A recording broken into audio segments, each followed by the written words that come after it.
Oke,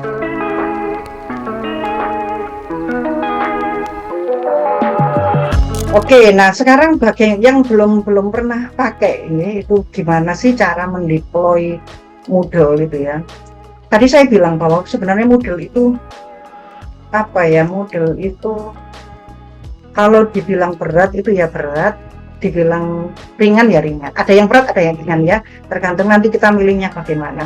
Kalau teman-teman yang belum pernah ingin mencoba, itu bisa teman-teman nanti bisa menggunakan yang Moodle Cloud ya. Jadi Moodle yang memang sudah disiapkan di cloud gitu ya, di internet secara gratis. Tapi kalau misalnya sekolah teman-teman itu memang sudah stable gitu, sudah mapan, itu layak dipertimbangkan untuk membeli server sendiri yang bisa mengakomodir penggunaan sistem Moodle ini. Dan saya kira teman-teman di admin ya di sekolah itu kebanyakan itu sudah punya server sendiri ya untuk Moodle. Nah ini setidaknya untuk speknya itu seperti ini ya. Memang butuh biaya yang cukup banyak. Servernya itu tidak boleh server yang sembarangan ya, tetapi harus server yang khusus, benar-benar server gitu ya, bukan PC yang dijadikan server. Atau kalau semisal sekolah itu tidak ini ya, belum siap untuk menyediakan server yang khusus untuk Moodle ini, nanti bisa menggunakan Moodle Cloud. Moodle Cloud ini ya Moodle Cloud atau Bitnami ya. Bitnami ini sebenarnya platformnya itu Moodle, tetapi dia bisa menggunakan Google, bisa menggunakan Amazon dan seterusnya ya. Tapi base-nya itu platformnya adalah Moodle. Dua ini ya, ini teman-teman nanti bisa mencobanya versi trial, tapi sebenarnya ini juga berbayar gitu ya. Tergantung nanti ada planning-nya tertentu. Atau teman-teman bisa menggunakan web hosting sekolah. Kalau teman-teman sudah punya hosting atau punya website sekolah dan space-nya besar, nah itu bisa diinstal juga di situ. Atau ini nanti mungkin di Jagoan Hosting itu juga sudah menyiapkan ya platform Moodle, menggunakan Moodle tinggal sekali pakai aja. Jadi nanti teman-teman mau sekolah bisa langsung play gitu ya di Jagoan Hosting. Nanti sama Jagoan Hosting akan ditreatment sesuai dengan kebutuhan sekolah tersebut, termasuk pelatihannya juga. Itu kalau nggak salah nanti bisa langsung kontak ke Woman Andi. Ya ini ya, kalau teman ingin nyoba itu bisa pakai Moodle Cloud. Ini kemarin saya coba juga masih bisa, tetapi kita kasih waktu selama 1 bulan ya untuk trial. Ini cukup mudah, jadi kalau teman-teman hanya ingin mengetahui fiturnya, nanti teman-teman bisa mengakses ini ke moodlecloud.com, nanti boleh dimukan ya. Kemudian kalau misalnya sudah seret, nah teman-teman bisa play di sini ya. Ini namanya cloud hosting. Nah ini nanti tinggal kebutuhannya berapa. Ini course-nya sudah US dollar. Atau teman-teman nanti bisa ke Jagoan Hosting lah. Jagoan Hosting sudah siap untuk itu. Jadi nanti teman-teman tinggal menyampaikan aja kebutuhannya apa saja, nanti sudah langsung diakomodir oleh Jagoan Hosting. Nah teman-teman bisa ke moodlecloud.com, kemudian coba ya trial. Ini nanti teman-teman akan mendapatkan 50 akses user, kemudian storage-nya 1 GB, lifetime-nya 28 hari. Nah, tinggal menuliskan aja domainnya apa, kemudian nanti diakhiri dengan moodlecloud.com gitu ya, nama domainnya apa dulu. Kemudian create password, nah nanti sudah jadi ya. Fiturnya sama persis dengan Moodle. Nah, bagaimana, apakah Moodle bisa digunakan versi HP ya? Ini meskipun berbasis web, tapi ini masih bisa diakses di HP ya.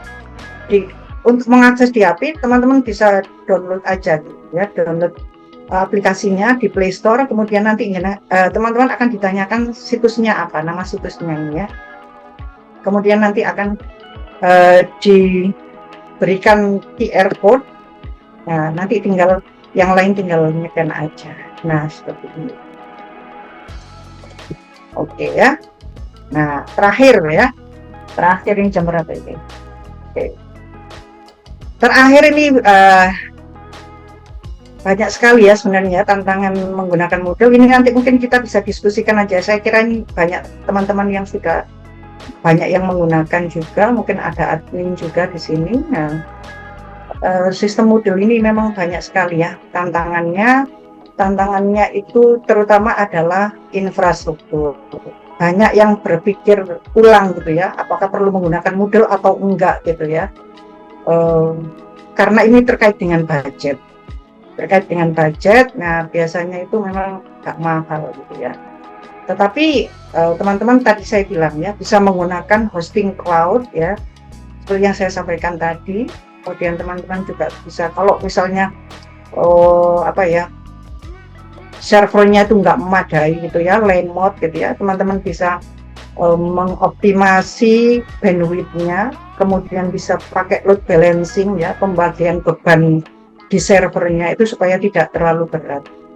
Tetapi ini biasanya itu permasalahan dulu awal-awal. Kalau sekarang ini mungkin sudah banyak ini ya, sudah banyak terselesaikan ya. Kemudian, nah ini pengelolaan dan pemeliharaan server. Jadi Moodle ini memang tidak bisa kita install kemudian kita biarkan kita pakai, enggak. Tapi memang benar-benar harus ada pemeliharaan gitu, harus ada tim ya, tidak hanya satu orang, tapi tim yang memang benar-benar ngopeni gitu ya di sekolah. Kemudian, nah ini pembelajaran yang terlalu pasif. Ini memang meskipun Moodle tadi saya sampaikan bahwa ada banyak interaksi ya, interaktivitas di Moodle, tetapi kebanyakan tuh Moodle itu memang terlalu kayak kurang fleksibel gitu ya, nggak seperti Google Classroom, nggak seperti Microsoft Teams gitu ya, yang dia tuh bisa real time gitu ya, bisa berkomunikasi secara real time. Kalau Moodle ini mungkin ya karena desainnya itu mungkin ya yang agak kaku gitu ya, kaku sehingga memang kecenderungan terkesan seperti pasif gitu ya. Nah solusinya ini, nah ini gitu serunya ya. Jadi di Moodle ini karena dia memfasilitasi banyak plugin, nanti teman-teman bisa menggunakan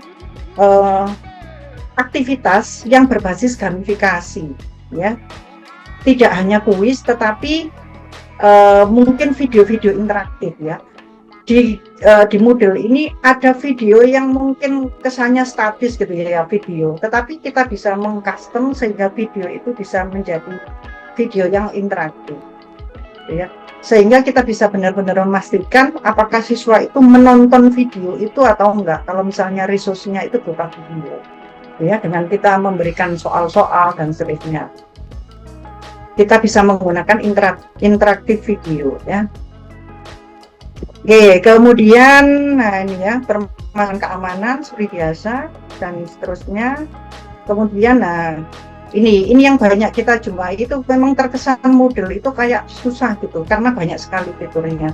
Tetapi dengan pelatihan yang terus-menerus, kemudian sekolah selalu memotivasi, memberikan fasilitas, nah insya Allah itu, dan ada tim bantuan teknis gitu ya. Ada orang yang memang siap ketika guru mengalami kendala, nah itu saya kira tidak ada masalah ya ketika Moodle digunakan di sekolah. Nah, kemudian Moodle ini dulu awal-awal itu juga ada masalah dengan integrasi ketika kita menggunakan sistem yang lain gitu ya. Kadang-kadang kalau kita admin itu biasanya kan uprek-uprek database-nya ya, kita itu sudah punya sistem yang lain, kemudian kita mau integrasikan misalnya penilaian yang ada di Moodle itu mau kita ekspor, kita gunakan di sistem lain. Nah itu gimana caranya? Kalau dulu mungkin agak ribet ya, kalau sekarang sudah ada API Moodle, ada plugin integrasi dan seterusnya, jadi itu menjadi lebih mudah. Oke ya, saya kira ini masalah aksesibilitas bagi siswa ya.